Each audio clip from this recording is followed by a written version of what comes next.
welcome to Subic Truck TV po. Ito po, meron po tayong sinamahang namimili ng truck. Tiga Iloilo naman uli. Marami tayong suki sa Iloilo ha.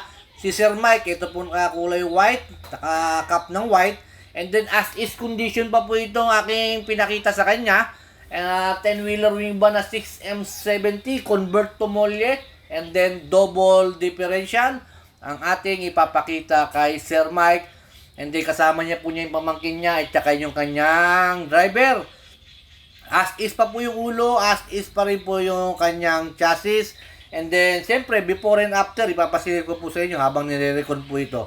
Para po makita po ninyo yung kabuuan ng itsura ng truck.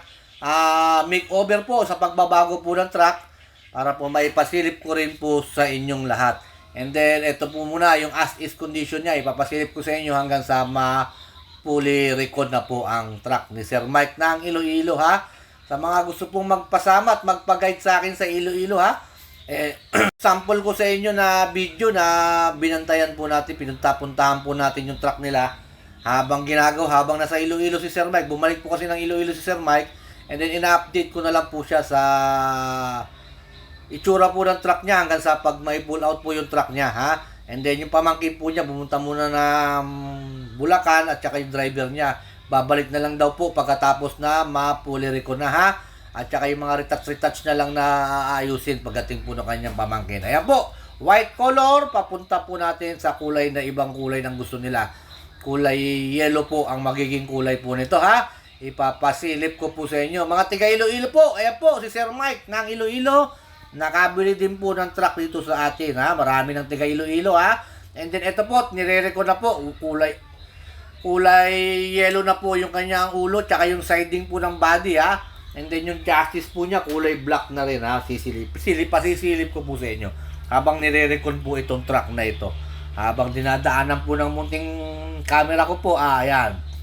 Kita nyo, black color na po ha.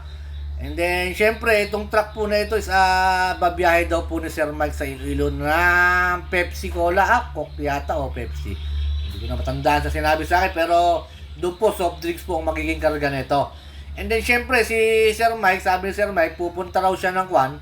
Uwi daw ng Iloilo yung truck niya. Sana may karga man lang pa uwi. And then, syempre, yung mga kaibigan natin na namimili ng truck dito na nakakabiyahe po sa mga backload. And then, kinausap ko po sila and then para mabigyan po ng backload itong truck ni Sir Mike papunta ng Iloilo na may karga. Opo, para magkaroon ng karga, kinausap ko po yung mga driver po na taga Sultan Kudarat. Si kay Tatapol po ng Sultan Kudarat at maraming salamat po sa pagbigay po sa akin ng ng biyahe po sa truck na ito ha. And then kay Princess, kahit di pa tayo nagkikita at nabigyan nyo ng biyahe itong truck na ito. Maraming salamat po sa inyo. And then kay Xiong ng Sultan Kudarat at hi po sa inyo. Sana po tuloy-tuloy pa po ang inyong ang tracking business dyan sa Sultan Kudarat ha. Ito po at nabigyan po tayo ng pang-backload nito. Sana po magtuloy-tuloy para po sa susunod na mga magpapagayad sa akin magkaroon ng ng biyahe. May laman yung truck nila papuntang Mindanao or papunta ng Iloilo or papuntang Davao o kahit saan lugar pa at magkaroon tayo ng backload para medyo makabawi-bawi po sila sa kanilang gastos papunta sa Subic ha. Medyo nagkaroon tayo ng na idea. Sana magtuloy-tuloy at para pag nagtagumpay po itong biyahe nila Sir Mike sa Iloilo na may backload at nabayaran sila ng maayos, magtuloy-tuloy sana para naman susunod na mga magpapaguide sa atin dito sa Subic is mabigyan din natin ng backload. May pangarga sila pa uwi na kanilang mga probinsya. Ito na po yellow color na po siya. Pati lahat po ng mga angulo habang nasa Iloilo si Sir Mike at in-update ko po siya sa itsura po ng kanyang paggawa po ng pag-paint po sa kanyang wing van ha. Ayan po yung gumagawa Medyo nabigyan ni Sir Mike ng pang merienda to kaya medyo maliksi ha. Pagdating ko pa lang tinuro niya sa akin lahat ng mga yung mga pinagpipaint niya kaya medyo maliksi ang nabibigyan ng pang merienda. Hi sa'yo sir ha. At okay naman, so far so good yung inyong pintura. Medyo niretouch lang, marami tayong niretouch sa kanya kasi umuulan habang pinipinturahan nila ito, medyo nagkakaroon ng mga bubble-bubble. Ayan po, tinuro sa atin kung saan nakalagay yung windbreaker. Itinago niya na, medyo nag-uulan. And then ito na po, medyo palapit ng matapos. At ni-retouch niya lang po yung mga dapat i-retouch, medyo kwan. Medyo magaling yung pamangkin ni Sir, Okay, talagang lahat ng mga nakikita niyang dito sa truck, talagang pinagagawa niya. Siyempre, cash nilang binili ito eh. Konting may diyan, turo siya ng turo para maka-pull out itong truck na ito. Ayan po, ikot-ikutan natin muna habang hindi pa final na fully record, Naka-record pa lang, hindi pa tapos, Marami pa pong i-retouch dito sa truck ni Sir Mike, And then hanggang sa may road test, i-road test natin to. Ito yung pamangkin niya, naka-red na sombrero. Ayan po, yung pamangkin ni Sir Mike. And then yung driver naman po, ito naman po yung naka-black na cap, Ayan, ito yung kanyang driver na tiga Iloilo. Baka makita nyo itong driver na to sa Iloilo, baka kilala nyo ito, Ayan po, at medyo marami pa tayong aayusin. And then ito, dito na naman dito sa kabila, pinaulit yung pintura, pinadagdagan yung pintura, pinapatungan, medyo hindi gaanong makintab yung pintura. Pinapaint ulit siya kasi medyo marami tayong nakitang kulang sa pintura, hindi pa gaanong final coating yung ginawa sa kanila. At pasensya na po kayo, medyo mahaba ang ating video at ito para po naman makita rin ni Sir Mike yung paggawa sa kanyang truck. And then sana sa inyong mga truck din dito sa Subic, pag kayo namili po ng truck, na-guide ko po kayo. Di ganito rin po ang aking gagawin sa inyong truck para po naman ma-update po kayo habang nasa inyong mga bahay po kayo. I-update ko po kayo sa mga truck ninyo. Ayan po. Medyo may inayos lang po sa pang-ilalim, sa may molly niya, ayan po. At may i-retouch pa rin, hindi pa tayo tapos. And then ayan pa, marami pa pong gagawin, Kaya medyo talagang sakripisyo pag talagang magpapagawa ka ng truck. Kaya pag binabantayan mo kasi yung truck, medyo marami kang maituturo dyan sa mga kulang pa. At ganoon, kaya magaling yung pamangkin ni Sir Mike, Talagang mabusisi yung pamangkin niya.